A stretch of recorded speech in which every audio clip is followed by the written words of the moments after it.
నమస్తే, welcome to beyond headlines. వార్తల వెనక వాస్తవాలను మీకు అందించేటువంటి ప్రయత్నమే ఈ బియాండ్ హెడ్లైన్స్ కార్యక్రమం. తాజాగా చైనా భారత్ను మరొకసారి రెచ్చగొట్టేటువంటి ప్రయత్నం చేస్తోంది. భారత్లో అంతర్భాగమైనటువంటి షక్స్గమ్ వ్యాలీలో నిర్మాణాలను వేగవంతం చేస్తోంది. దీనికి సంబంధించి రెండు దేశాల మధ్య డైలాగ్ వార్ నడుస్తోంది. అసలు దీనికి ఉన్నటువంటి హిస్టరీ ఏంటి, ప్రస్తుతం ఏం జరుగుతోంది, ఈ విషయాన్ని భారత్ ఎలా అడ్రస్ చేయాలి, ఎలా చేస్తోంది, దీని గురించి మాట్లాడదాం. నాతో జాయిన్ అవుతారు డిస్కషన్ లో అంతర్జాతీయ వ్యవహారాల నిపుణులు మామిడి గిరిధర్ గారు. గిరిధర్ గారు నమస్తే అండి. నమస్తే రాజు గారు. నమస్తే గిరిధర్ గారు. సుమారు 5,000 చదరపు కిలోమీటర్ల భూభాగాన్ని చైనా ఆక్రమించేసింది. ఇది ప్రస్తుతం యునైటెడ్ నేషన్స్ లో కూడా దీనిపైన వివాదం నడుస్తోంది. తాజాగా అక్కడ నిర్మాణాలని నిర్మించడం ద్వారా చైనా ఇస్తున్నటువంటి మెసేజ్ ఏంటి, ఏం చేయబోతోంది? పాకిస్తాన్ ఉత్తరాన ఉంటుంది. మనకు ఉన్నటువంటి సియాచిన్ గ్లేషియర్ ఏదైతే మన అధీనంలో ఉందో, సియాచిన్ గ్లేషియర్ అంటే చాలా ఎత్తైనటువంటి పర్వత శ్రేణులు. దాన్ని దిగిన తర్వాత ఉన్నటువంటి వ్యాలీ, ఉత్తరాన ఉన్నటువంటి వ్యాలీని షక్స్గమ్ వ్యాలీ. రాజా హరి సింగ్ అధీనంలో ఉన్నటువంటి ప్రాంతం ఇది. ఇన్ఫాక్ట్ అంతకంటే ముందర కూడా ఇంకా దాటి కూడా ట్రాన్స్ షక్స్గమ్ వ్యాలీ కూడా కొంత భూభాగం ఆయన అధీనంలో ఉండేది అది. ఎందుకంటే అప్పట్లో ఈ బార్డర్స్ అన్ని డిమార్కెట్ చేసేవాళ్ళు కాదు. ఇప్పుడైతే మనకు హార్డ్ బార్డర్స్ వచ్చినాయి, కానీ ఆ కాలంలో అలా ఉండేది కాదు. వాళ్ళందరూ కూడాను ఎవరికి కప్పం కడితే వాళ్ళ అధీనంలో ఉండేవాళ్ళు కూడా. షక్స్గమ్ వ్యాలీ మాత్రం తప్పకుండా రాజా హరిసింగ్ అధీనంలో ఉండేది. అందుకనే పాకిస్తాన్ 1947-48లో వాళ్ళు ఈ ప్రాంతాన్ని కబ్జా చేసుకున్నప్పుడు గిల్గిట్, బాల్తిస్తాన్, షక్స్గమ్ వ్యాలీ, అలాగే పిఓజేకే అని ఏదో మనం అంటున్నామో, వాళ్ళు దాన్ని ఆజాద్ జమ్మూ కాశ్మీర్ అని పిలుస్తారు. అంటే మనకు ఇప్పుడు ఉన్నటువంటి మీర్పూర్, ముజఫర్పూర్, భీంబర్, కోట్లీ, శారదా పీఠం, ఇవన్నీ కూడాను ఏజేకే అని పిలుస్తారు.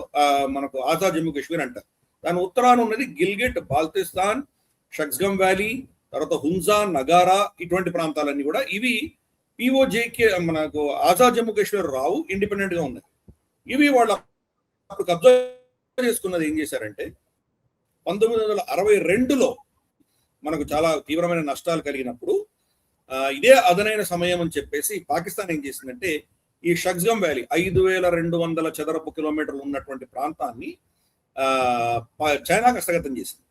చైనాకు హస్తగతం చేసి 1963లో వాళ్ళతో ఒక విధమైనటువంటి దీర్ఘకాలీనమైన స్ట్రాటజిక్ అలయన్స్ పెట్టుకుంది పాకిస్తాన్.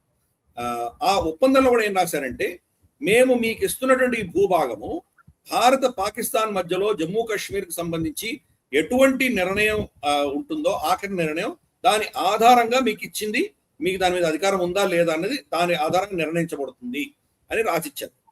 దీంట్లో ఏమేమి అంశాలు ఉన్నాయో ఫస్ట్ అర్థం చేసుకోవచ్చు. యునైటెడ్ నేషన్స్ రెజల్యూషన్ అప్పుడు పాస్ చేసిన దాంట్లో ఏంటంటే, ఈ ప్రాంతాలన్నీ ఇల్లీగల్ గా పాకిస్తాన్ కబ్జా చేసుకుంది అని యునైటెడ్ రెజల్యూషన్ చెప్పింది.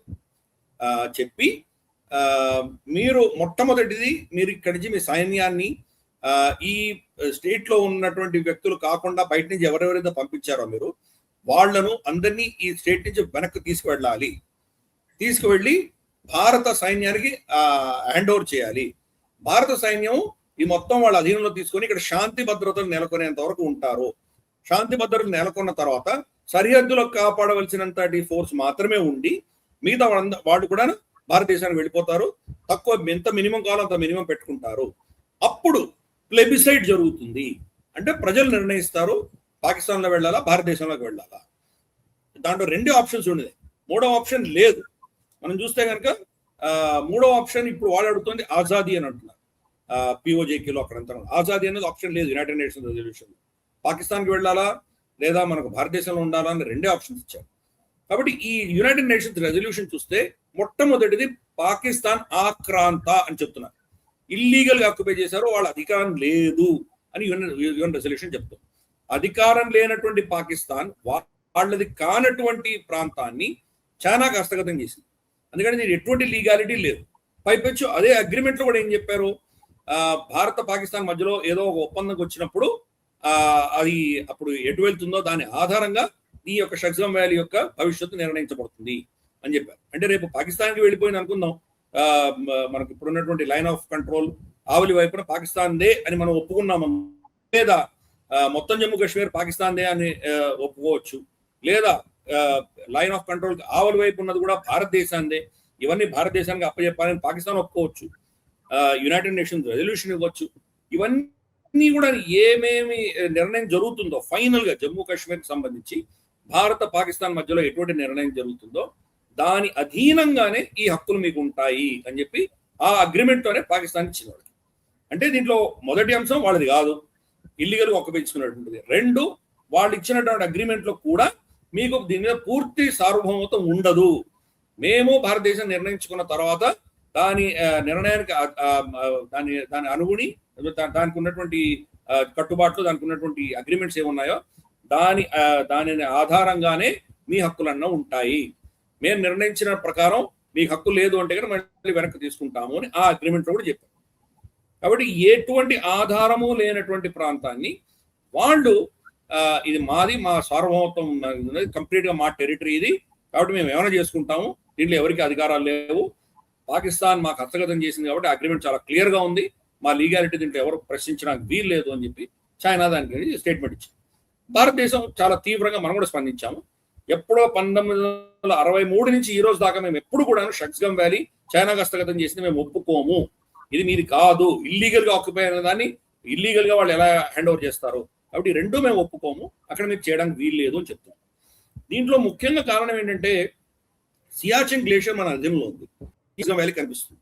కాబట్టి షక్స్గం వ్యాలీలో ఇవన్నీ కూడాను రోడ్లు వేసి ఇన్ఫ్రాస్ట్రక్చర్ కట్టి వస్తే కనుక షక్స్గం వ్యాలీలో మనం ఉన్నటువంటి స్థావరాల మీద వాళ్ళు అక్కడ ఇంకొక సైడ్ నుంచి అటాక్ చేసేటువంటి అవకాశాలు ఉన్నాయి.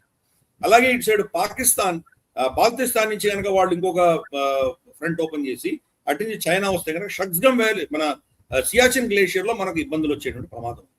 ఎందుకంటే అంత ఎత్తైనటువంటి ఆల్మోస్ట్ 25,000 అడుగుల ఎత్తున మనం యుద్ధం చేస్తుంది కాబట్టి అక్కడ ఆక్సిజన్ తక్కువ ఉంటుంది. అక్కడి నుంచి కింద నుంచి వాడు బొంబార్డ్మెంట్ చేయడం మొదలు పెడితే కనుక బహుశా అక్కడ మనకి ఇబ్బందులు వచ్చేటువంటి ప్రమాదం ఉంది.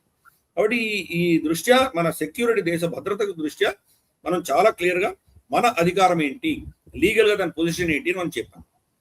సో దానికి చైనా అలా వ్యతిరేకించింది. మనం ఏం చెప్పామంటే దీనికి సంబంధించి మా హక్కులను కాపాడుకోవడానికి మేము ఏం యాక్షన్ తీసుకోవాలో అవి తీసుకుంటాము అని మనం చెప్పాం. కానీ ఇంటర్నేషనల్ గా ఏంటంటే కనుక ఎవరి అధీనంలో భూమి ఉంటుందో చట్టం కూడా 10 సంఖ్యలో 9 అంకెలు వాళ్ళకే ఇస్తారు, వాళ్ళ మీద అధికారం ఉంటుంది. ఫర్ ఇన్స్టెన్స్ ఇప్పుడు మనం ఇజ్రాయెల్ మనకు గోలాన్ హైట్స్ సిరియాలో వాళ్ళు కబ్జా చేసుకున్నారు, అలాగే లెబనాన్ లో కొంత భూభాగం కబ్జా చేసుకున్నారు, అలాగే సోకాల్డ్ పాలెస్టీనియన్ స్టేట్ లో వెస్ట్ బ్యాంకు ఈ ప్రాంతంలో కొన్ని వాళ్ళు ఎన్క్లేవ్స్ పెట్టుకున్నారు, అక్కడ వాళ్ళు కబ్జా చేసుకున్నారు. కాబట్టి రేపు ఏం చర్చలు జరిగినా కానీ ఎవరి దగ్గర భూమి ఉందో వాళ్ళకే అధికారాలు ఎక్కువ ఉంటాయి. చట్టపరంగా ఏది ఉన్నా కానీ కూడా ఒక ఎవరు అధికారం ఉందో వాళ్ళకి ఎవాక్యుయేట్ చేయడం చాలా కష్టం. సో అందుకని ఈ పరిస్థితులు అక్కడ ఉన్నాయి. మనం మాత్రం మా సార్వభౌమత్వం ఏంటో మనం దీనికి చాలా స్పష్టంగా మన స్పోక్స్ పర్సన్ దాన్ని చెప్పడం జరిగింది. మనకి ఎలాగైతే చైనా అరుణాచల్ ప్రదేశ్ లో ఈవెన్ ప్రధానమంత్రి వెళ్ళినా కానీ ఇది డిస్ప్యూటెడ్ టెరిటరీ, సదర్న్ టిబెట్, ఇక్కడ మీరు స్టేటస్ కో మార్చకండి అని మనకు లెక్చర్లు ఇస్తారు. మనం ఇచ్చేసరికి వాళ్ళు ఆఫ్ కోర్స్ వాళ్ళు దాన్ని అలా స్పందిస్తున్నారు. కాబట్టి వాళ్ళకు ఇక్కడ ఏమి ప్రమేయం, వాళ్ళకి ఎటువంటి ప్రమేయం లేదు, వాళ్ళది కానే కాదు. వాళ్ళ చరిత్రలో కానీ గతంలో టిబెట్ వాళ్ళకు సామంతుడుగా ఉన్నప్పుడు కానీ షక్స్గం వ్యాలీ ఎప్పుడు కూడా వాళ్ళ చరిత్రలో ఎప్పుడు చైనాలో భూభాగం కానే కాదు. కానీ సరే చైనా వాళ్ళు ఏవే కబ్జా చేసుకున్నారో అవన్నీ మా దేశం అని చెప్పి వాళ్ళు చెప్పుకోవడంలో ఈరోజు కొత్త ఏం కాదు, మనకు తెలిసిన విషయం ఏది. గ్రౌండ్ లెవెల్ మాత్రం ఏం మార్పు ఉండదు. మనం దాన్ని వెనక్కి తీసుకునే శక్తి మనకు లేదు, వాళ్ళు ఇచ్చేటువంటి పరిస్థితి వాళ్ళకు లేదు. కాబట్టి చూద్దాం, ఇది ఎప్పుడో 100-200 ఏళ్ళకి ఎప్పుడు తెలుస్తుందో మనకు తెలియదు. కానీ మన హక్కు ఏంటో, మన అధికారాలు ఏంటో దాన్ని మాత్రం ఓపెన్ గా స్పష్టంగా చెప్పాము. చైనీస్ వర్షన్ మనం తిరస్కరించాం. అయితే గిరిధర్ గారు, ఇక్కడ ఫ్యాక్ట్స్ ఆన్ గ్రౌండ్ ని ఎస్టాబ్లిష్ చేస్తున్నట్టుగా కనబడుతోంది చైనా. అరుణాచల్ ప్రదేశ్ మన అంతర్భాగం, మన పరిధిలోనే ఉంది. అయినా కూడా అరుణాచల్ ప్రదేశ్కు సంబంధించి మ్యాపులు విడుదల చేయడము, పేర్లు మార్చడము ఇవన్నీ కూడా చేస్తూ ఉంటుంది. తర్వాత గతంలో గల్వాన్ సంఘటన చూసాము, ఇప్పుడేమో షక్స్గం వ్యాలీ గురించి మాట్లాడుతుంది. ఇవన్నీ రేపొద్దున ఇంకో ప్రాంతం మీద చెప్పొచ్చు. ఇదంతా కూడా ఒక సైకలాజికల్ వార్ఫేర్ లో భాగంగా జరుగుతోందా? భారత్ పైన ఒత్తిడి తీసుకొచ్చేటువంటి ప్రయత్నము, లేదంటే భారత్ కంటే మేమే శక్తివంతమైనటువంటి దేశం అని ప్రపంచానికి చాటి చెప్పేటువంటి ప్రయత్నమా? ఎలా అర్థం చేసుకోవాలి మనం? వాళ్లకు ఎన్ని దేశాలతో సరిహద్దులు ఉన్నాయో రమారమి అన్ని దేశాలతో డిస్ప్యూట్స్ ఉన్నాయి. నాకు తెలిసి ఒక బర్మాతో తప్ప, మియన్మార్తో తప్ప మిగతా అన్ని దేశాలతో ఏదో విధమైనటువంటి టెరిటోరియల్ డిస్ప్యూట్స్ ఉన్నాయి. రష్యాతో కూడా గతంలో ఉండేవి, మొత్తానికి ఒప్పందాలు చేసుకున్నారు, కానీ ఇప్పుడు కూడా ఇంకా వ్లాడివోస్టక్ మాదే అని చెప్పి అక్కడ కొంత నేరేటివ్ మనం చూస్తున్నాం చైనాలో. కాబట్టి ఏ దేశంతో వాళ్ళు వదిలిపెట్టదు. ఇన్ఫాక్ట్ వాళ్ళకు భూమి సరిహద్దులు లేకుండా సముద్ర సరిహద్దులు ఉన్న దేశాల మీద కూడా వీళ్ళు క్లెయిమ్స్. కాబట్టి ఇంకా అటువంటిప్పుడు ఫిలిప్పైన్స్, ఫర్ ఇన్స్టెన్స్, ఫిలిప్పైన్స్ కి చైనాకి ఎటువంటి భూమి సరిహద్దు లేదు, కానీ ఫిలిప్పైన్ సముద్రంలో ఫిలిప్పైన్ కోస్ట్ కి దగ్గరగా వాళ్ళు వచ్చి ఇదంతా మాదే అంటారు. అది చైనా నుంచి కనీసం 1000 కిలోమీటర్ దూరంలో ఉన్నా కానీ కూడా మనకు ఫిలిప్పైన్స్ నుంచి 100 కిలోమీటర్ల దూరం ఉన్నా కానీ ఇది కూడా మాదే అంటారు, సముద్రాన్ని కూడా మాదే అంటారు. కాబట్టి అటువంటి నైజం ఉన్నటువంటి దేశం, ఎక్స్పాన్షనిస్ట్ దేశం. ప్రతి సంవత్సరం వాడు పొలిట్ బ్యూరోలో ఈ సంవత్సరం మేము ఎంత కబ్జా చేసుకున్నామని వాళ్ళు రిపోర్ట్లు ఇచ్చుకుంటారు. అది భూమి మీద కావచ్చు, సముద్రంలో కావచ్చు, ఎక్కడైనా కావచ్చు. కాబట్టి ఆ ఎక్స్పాన్షనిస్ట్ భావజాలం ఉన్నటువంటి చైనా ఎన్నో దేశాలను కబలించుకుంది. కిర్గిస్తాన్ నుంచి కబలించుకుంది, కజాఖ్స్తాన్ నుంచి కబలించుకుంది, సరే మన దగ్గర ఎలాగో తీసుకుంది, పాకిస్తాన్ దగ్గర నుంచి షక్స్గమ్ వ్యాలీ తీసుకుంది, అది అత్తసొమ్ము అల్లుడు దానం చేసాడు అక్కడి నుంచి తీసుకుంది. ఇలాగే ఎన్నో దేశాల నుంచి ఇలాగే కబలించుకుంటూ వెళ్తున్నారు. కాబట్టి ఆ దాన్ని మనం ఈరోజు తిరస్కరించడం అనేది జరిగింది మనకు.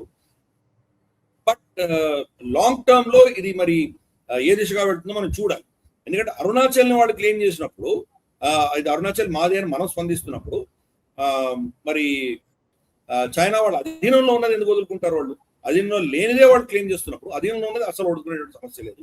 కానీ చైనా అంటూ దేశం ఎప్పటికో అది కొంత క్షీణ దశకు వచ్చి ఇంత దూర ప్రాంతాలని వాళ్ళు గవర్న్ చేయలేక దీన్ని సరిహద్దులను కాపాడలేని పరిస్థితి వచ్చిన రోజు అది ఎప్పుడు వస్తుందో మనకు తెలియదు. అట్లాంటి పరిస్థితులు వస్తే అప్పుడు చూద్దాం. అప్పుడు భారతదేశం మనం కూడా మనకు శక్తివంతంగా ఉండాలి కదా. అప్పుడు మనకు శక్తి ఉంటుందో పోతుందో మనం ఎవరు ప్రెడిక్ట్ చేయగలం? ఇవన్నీ ఎప్పుడో ఫ్యూచర్ లో జరగవలసిన విషయాలు. ఇప్పుడు మాత్రం మన క్లెయిమ్ మాత్రం మనం వదులుకోవట్లేదు. అరుణాచల్ ప్రదేశ్ కూడా అదే పరిస్థితి. వాళ్ళు దాని పేర్లు మార్చినా, దాని మ్యాపులు రిలీజ్ చేసినా కానీ కూడా గ్రౌండ్ లెవెల్లో వాళ్ళని సమర్థించే వాళ్ళు ఎవరు లేరు. అమెరికా కూడా మన పక్షాన్ని నిలబడింది అరుణాచల్ ప్రదేశ్ వచ్చేసరికి. సరే, పిఓజేకే వచ్చేసరికి వాడు ద్వంద్వ వైఖరి అమెరికా ఉండొచ్చు, కానీ అరుణాచల్ ప్రదేశ్ మాత్రం చాలా క్లారిటీగా అమెరికా కూడా ఉంది, ఇదంతా భారత భూభాగమైన వాళ్ళు కూడా ఒప్పుకుంటున్నారు. కాబట్టి చైనా ప్రగల్భాలు ఎన్ని పలికినా కానీ దానివల్ల లాభం ఏం లేదు కదా. అలాగే షక్స్గమ్ వ్యాలీ మాది అని చెప్పుకున్నంత మాత్రాన మనం కూడా ఏం చేయలేం. మిలిటరీ యాక్షన్ చేయడానికి సిద్ధపడ్డామా అప్పుడు చూడాలి. అక్కడ అంత ఎత్తైన కొండల్లో ఏమి గడ్డి కూడా మొలవదు. దానివల్ల మనకి పెద్ద స్ట్రాటజిక్గా ఏముంది అని మనకు ఇప్పుడు ఉన్నటువంటి ప్రశ్న. రేపు కనుక దాని మనకు స్ట్రాటజీ ఉంది, అక్కడ ఏదో ఖనిజాలు దొరుకుతున్నాయి, దానివల్ల షింగ్జియాంగ్ కి మనం కట్ చేయొచ్చు చైనా నుంచి అనుకున్నప్పుడు, సరే తప్పకుండా మనం ఏదో యాక్షన్ తీసుకోవాల్సిన అవసరం రావచ్చు. వాళ్ళ G219 అని చెప్పేసి ఒక హైవే వెళ్తుంది, అది GB అంటారు, చైనా ఆక్యుపైడ్ గిల్గిట్ బాల్టిస్తాన్. దాన్ని ఇప్పుడు మనం అక్సై చింద్ అని పిలుస్తాం. ఆ ప్రాంతం నుంచి వెళ్తుంది. ఆ ప్రాంతం నుంచి వెళ్ళి ఇగో ఈ షక్స్గమ్ వ్యాలీ గుండా వెళ్తుంది. కష్గర్, తర్వాత హోటాన్, వాళ్ళ షింగ్జియాంగ్ లో ఉన్నటువంటి ఊర్లకు వెళ్తుంది. ఇవంతా కూడా భారత భూభాగం నుంచే వెళ్ళాలి. ఈ భారత భూభాగం వాళ్ళ అధీనంలో లేదంటే కనుక షింగ్జియాంగ్ వెళ్ళలేరు. టక్లా మకాన్ ఎడారి నుంచి వెళ్ళాలి, ఎడారి నుంచి రోడ్లు వేయలేరు. గోబీ డెజర్ట్ ఉంది, అక్కడంతా వేయలేరు, ఏం చేయలేరు. కాబట్టి మన భూభాగం కబ్జా చేసుకున్నటువంటి భారత భూభాగమే వాళ్ళకు శరణ్యం. అందుకనే వాళ్ళు దాన్ని వదులుకోవడానికి వాళ్ళు సిద్ధంగా ఉండరు. వాళ్ళ షింగ్జియాంగ్ ప్రావిన్స్ అన్ని కూడాను మెయింటైన్ చేయడానికి. రేపటి రోజు అక్కడైనా విప్లవం వచ్చి, విధ్వంసం వచ్చి, ఏదో మార్పులు వచ్చి షింగ్జియాంగ్ విడిపోయేటువంటి పరిస్థితి, షింగ్జియాంగ్ వదులుకోవాల్సిన పరిస్థితి చైనాకు వచ్చిన రోజు అప్పుడు చూద్దాం, ఆలోచన చేద్దాం. కానీ ఇవన్నీ కూడా దీర్ఘకాలీనంగా 100-150 సంవత్సరాల తర్వాత ఇటువంటి సమస్యలకు పరిష్కారం రావాలి. కానీ ప్రస్తుతానికి ఒకరికొకరు మాటలు అనుకోవచ్చు, దాన్ని ఏమైనా చేయొచ్చు, కానీ గ్రౌండ్ లెవెల్ సిచ్యుయేషన్ మాత్రం ఇప్పట్లో మారేటువంటి సూచన మనకు కనిపించదు. చివరిగా సార్, ఇది ఈ CPEC corridor, China Pakistan economic corridor కడుతుంది కదా, ప్రస్తుతానికి ఇది ఒక అంటే ఎకనామిక్ ప్రాజెక్ట్ లాగానే చూస్తోందా, లేకపోతే దీన్ని కూడా మిలిటరీ ఒక బేస్ లాగా చైనా ఉపయోగించుకునేటువంటి అవకాశం ఉంటుందా? చైనాలో ఏది కూడా మిలిటరీని దాటి ఏ ప్రాజెక్టు కట్టరు. ఏ ప్రాజెక్ట్ కట్టినా దాన్ని మిలిటరైజ్ చేస్తారు, వెపనైజ్ చేస్తారు. వాళ్ళ సైన్యము, వాళ్ళ దేశం దాన్ని అస్త్రంగా వాడుతుంది. కాబట్టి దాంట్లో ఏం సందేహం లేదు. మావో జెడాంగ్ చెప్పినటువంటి ప్రిన్సిపల్ ఏంటంటే పామ్ అండ్ 5 ఫింగర్స్ అని ఒక ప్రిన్సిపల్ ఇచ్చాడు. పామ్ అంటే చెయ్యి, 5 వేళ్లు ఏంటి? 1 లదాఖ్, 2 నేపాల్, 3 సిక్కిం, 4 అరుణాచల్ ప్రదేశ్, 5 భూటాన్. ఈ 5 ప్రాంతాల్ని వాళ్ళ ఉత్సవాలు వచ్చినప్పటికీ ఈ 5 కబ్జా చేసుకోవాలి అని ఆయన ఎప్పుడో పిలిపించి వెళ్ళిపోయాడు మావో జెడాంగ్. అంటే 2049 వచ్చేసరికి 100 ఏళ్ళు నిండుతుంది. 1949లో చైనీస్ కమ్యూనిస్ట్ పార్టీ ఇప్పుడున్నటువంటి చైనాని వాళ్ళు ఆక్రమించారు. అప్పుడున్నటువంటి కుమింగ్టాన్ పార్టీని తరిమేసి వాళ్ళు కుమింగ్టాన్ పార్టీ మనకు టైవాన్కి వెళ్ళిపోయింది. సో ఇప్పుడున్నటువంటి చైనీస్ ప్రభుత్వం అంతా కమ్యూనిస్ట్ ప్రభుత్వం వచ్చింది 1949లో వచ్చారు. 100 ఏళ్ళు పూర్తయ్యేసరికి ఇదన్నీ కబ్జా చేసుకోవాలి, వాళ్ళకి క్లారిటీ ఉంది. అందుకని సిపిఈసి కానీ BRI belt and road initiative పేరిట కాఠ్మండు దాకా రోడ్ వేస్తున్నారు. ఇవన్నీ కూడాను రేపు అస్త్రంగా వాడుకుంటారు. ఇంకా ఇప్పుడు మనం 2026లో ఉన్నాం. 10 ఏళ్ల తర్వాత 35లోనో 36లోనో 40కో మనకు తెలియదు. సడన్ గా ఒకరోజు పిఎల్ఏ సైన్యం వచ్చి నేపాల్ కబ్జా చేసుకుంటే నేపాల్ ఏమీ చేయలేదు. నేపాల్కి ఎవరితోటి కూడాను సైనికపరమైన రక్షణ పరంగా ఒప్పందాలు లేవు. భూటాన్కి భారతదేశానికి ఉంది. భూటాన్ మీద వస్తే మనం ఏదో ఎదుర్కొనేటువంటి వాళ్ళకి కాపాడే ప్రయత్నం మనం చేస్తాం. నేపాల్కి లేదు. రేపు చైనా పిఎల్ఏ వచ్చిందంటే నేపాల్ ఏం చేయలేదు, దాసోహం అనాల్సిందే. అలాగే లద్దాఖ్ లో కూడా మనం చూస్తున్నాం. మనం ఈ రోజు అంత టఫ్ స్టాండ్ తీసుకున్నాం కూడా వాళ్ళు ఏం చేయలేకపోతున్నారు. కానీ ఇటువంటి క్లెయిమ్స్ అన్ని పెడుతూ ఉంటారు. ఇటువంటి లద్దాఖ్ అంతా మాదే అనడం, ఇటువంటివన్నీ క్లెయిమ్స్ చేస్తారు. రేపు ఇప్పుడు ఉన్నటువంటి దలైలామా చనిపోయిన తర్వాత దలైలామాను వాళ్ళే అపాయింట్ చేస్తారు. అక్కడ లదాఖ్ లో ఉన్నటువంటి బౌద్ధ ఏవైతే గోంపాలు ఉన్నాయో వాటన్నిటి కూడాను మా దలైలామాకే మీరు దాసోహమానాలి అని చెప్పి ఇదంతా మీరందరూ మా వాళ్ళే అని చెప్పి ఒక సైకలాజికల్ రిలీజియస్ గా వార్ఫేర్ చేసే ప్రయత్నం కూడా చేస్తారు. కాబట్టి వాళ్ళు ఏం చేసినా కూడా అన్ని ఒక వెపన్ గా వాడుకుంటుంది కాబట్టి చైనా. దాంట్లో మనం ఆశ్చర్యపడక్కర్లేదు. వాళ్ళు చేసే ప్రతి మూవ్, వాళ్ళ ఇన్ఫ్రాస్ట్రక్చరు, సిపిఈసి, బిఆర్ఐ ఇవన్నీ కూడాను వాళ్ళ అజెండాకు అనుసారంగా అస్త్రంగా వాడుకోవడానికే వాళ్ళు వాడతారు. కాబట్టి సివిలియన్ కి అనుకోవడానికి లేదు. ఇన్ఫాక్ట్ వాళ్ళ సివిలియన్ షిప్స్, కార్గో ఖనిజాలు కానీ చమురు కానీ ట్రాన్స్పోర్ట్ చేసేటువంటి షిప్పులు ఏవైతే ఉన్నాయో ఆ షిప్పుల్లో కూడా బేసిక్ వెపన్స్ పెట్టుకొని స్టోర్ చేసి అక్కడి నుంచి ఫీల్డ్ గన్స్ వాడి కొట్టగలిగినటువంటివి, డ్రోన్స్ అక్కడి నుంచి ఫైర్ చేయగలిగినటువంటివి డ్యూయల్ పర్పస్ తయారు చేస్తున్నారు. ప్రతి డిజైన్ కూడాను వాళ్ళ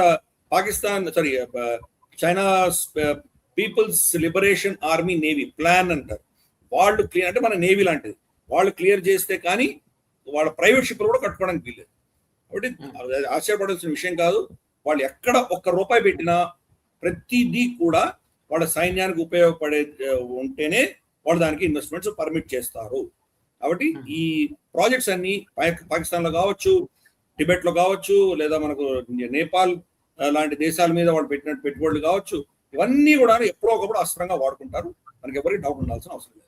కరెక్ట్. మీరు చెప్పినట్టుగా ఈ విస్తరణ కాంక్ష అనేది చైనా డిఎన్ఏలోనే ఉంది కాబట్టి ఇది ఇప్పుడప్పుడే తేలే వ్యవహారం కాకపోవచ్చు. చైనా ఇలా చేస్తూనే ఉంటుంది. చేసినటువంటి ప్రతిసారి మనం కూడా ధీటుగా సమాధానం చెప్తూ ఉన్నాం.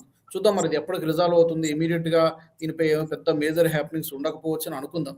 Thank you very much Giridhar గారు, ధన్యవాదాలు. మరి చైనా విస్తరణ కాంక్ష గురించి ఈ ప్రపంచం మొత్తానికి తెలిసినటువంటి విషయమే. దీంట్లో భాగంగానే తాజాగా చేసినటువంటి ఈ నిర్మాణాలు, ప్రాజెక్టులు కూడా దీంట్లో భాగంగానే జరుగుతున్నాయి. మరి ఈ అంశానికి సంబంధించి మీ అభిప్రాయాలు కూడా తప్పకుండా మీరు కామెంట్ సెక్షన్ల ద్వారా తెలియచేయవచ్చు. అలాగే ఈ బియాండ్ హెడ్లైన్స్ లో ఇంకా ఎలాంటి అంశాలను మీరు కోరుకుంటున్నారో అది కూడా మీరు కామెంట్స్ ద్వారా మాకు చెప్పచ్చు. మరో ఎపిసోడ్లో మళ్ళీ కలుద్దాం. జై హింద్. ఈ వీడియో మీకు నచ్చినట్టయితే లైక్ చేయండి, 10 మందికి షేర్ చేయండి. అలాగే కామెంట్ల రూపంలో మీ అభిప్రాయాలను మాతో పంచుకోండి. Nationalist hub group of channels ను సబ్స్క్రైబ్ చేసుకుని తెలుగునాట జాతీయవాద జర్నలిజాన్ని ప్రోత్సహించండి. ఈ వీడియో కింద ఉన్న బెల్ ఐకాన్ పై క్లిక్ చేయడం మర్చిపోవద్దు.